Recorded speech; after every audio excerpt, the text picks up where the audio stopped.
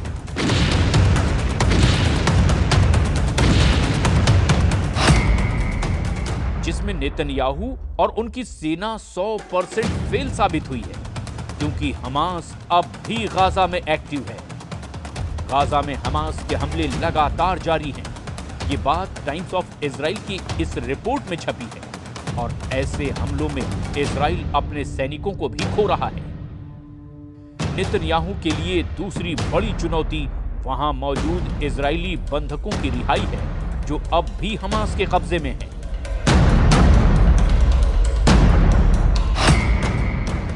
इसमें भी नेतन्याहू और उनकी बहुत ही आधुनिक सेना 100% फेल साबित हुई है। इजरायली बंधक अब भी हमास के कब्जे में हैं। इजरायली अखबार हॉरेट्स में छपी खबर बताती है कि नेतन्याहू पर दबाव बढ़ाने की कोशिश हो रही है।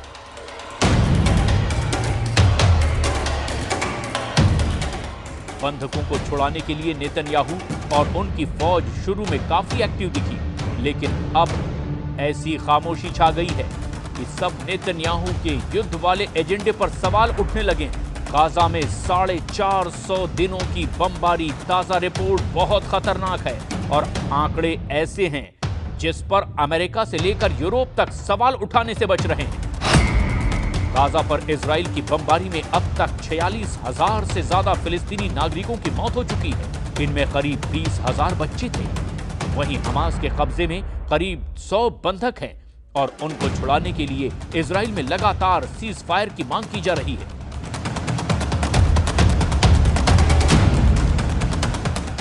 तेल अवीव में अब नेतन्याहू के खिलाफ लगातार प्रदर्शन हो रहे हैं।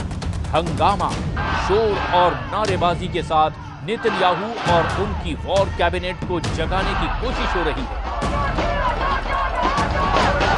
लेकिन नेतन्याहू सरकार की चुप्पी ने लोगों को भड़का दिया है। तेल अवीव में जुटे ये वो लोग हैं जिनमें ज्यादातर बंधकों के रिश्तेदार हैं।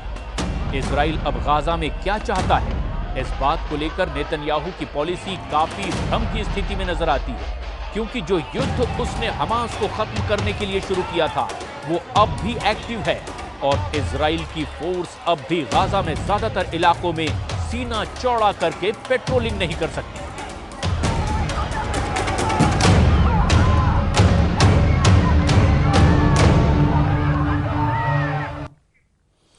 और सीरिया को खोने के बाद ईरान बहुत ज्यादा परेशान है।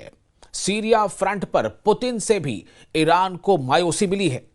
ऐसे में अब खामनेई ने इजराइल को हराने के लिए नया प्लान बनाया है।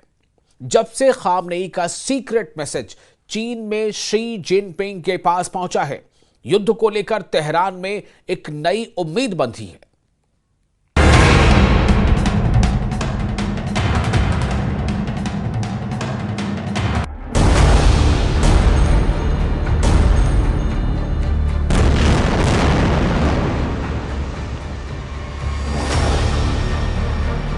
क्या ईरान ने मास्टर स्ट्रोक चल दिया है?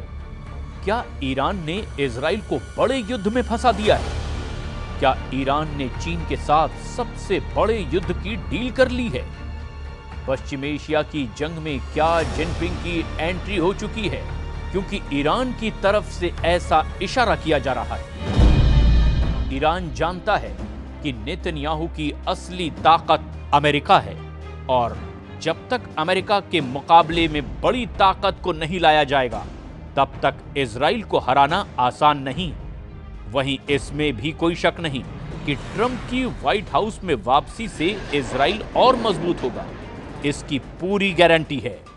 ऐसे में पश्चिम एशिया में इजराइल और अमेरिका पर लगाम लगाने के लिए ईरान ने प्लान बी पर काम करना शुरू कर दिया है और इस प्लान बी का मतलब है शी जिनपिंग। ईरान ने कहा है कि चीन के पूरे पश्चिम एशिया में सबसे बेहतर रिश्ते हैं और चीन का दखल दुनिया के कई इलाकों में शांति ला सकता है। अब्बास अरागची ने कहा कि चीन को इजराइल के युद्ध का इलाज करना चाहिए, तभी इलाके में शांति लौटेगी।